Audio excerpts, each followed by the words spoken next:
तुझे तुझसे गलती रे भाई।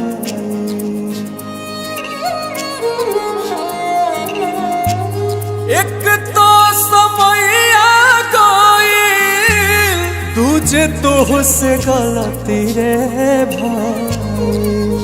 और सजनी रे तीसरे चुनरिया तोहर माइल रे। और सजनी रे तीसरे चुनरिया तोहर माइल रे।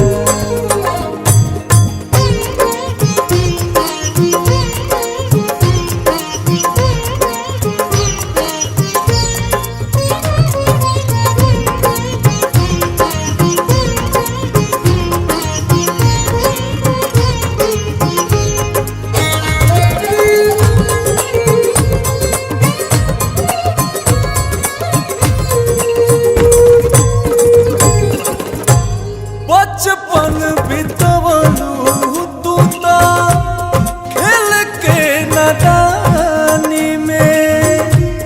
हमके भुलाई गईलू जोशिया जवानी में। मेरे सैया शरण तेरी सुनो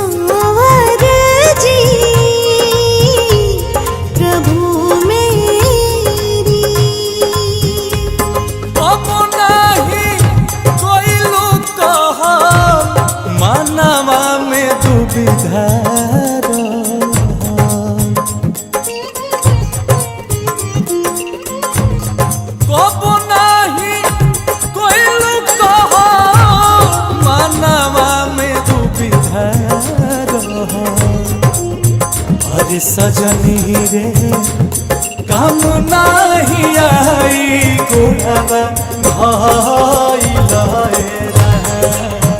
अरे सजनी रे तीसरे चुनरिया तोहर माइल रे।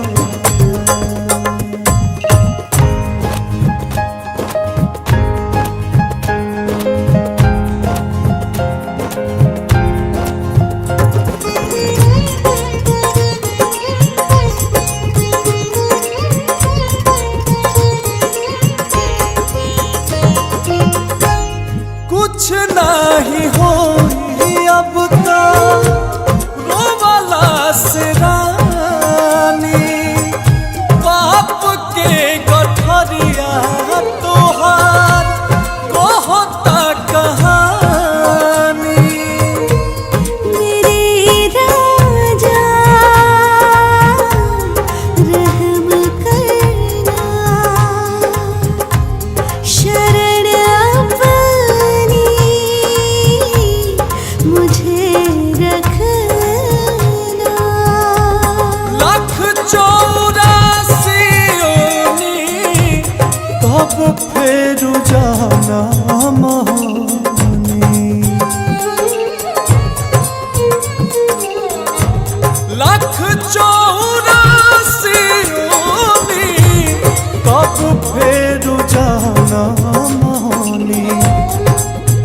अरे सजनी रे चली ना बहाना कमनो कइल तेरा। अरे सजनी रे तीसरे चुनरिया तोहर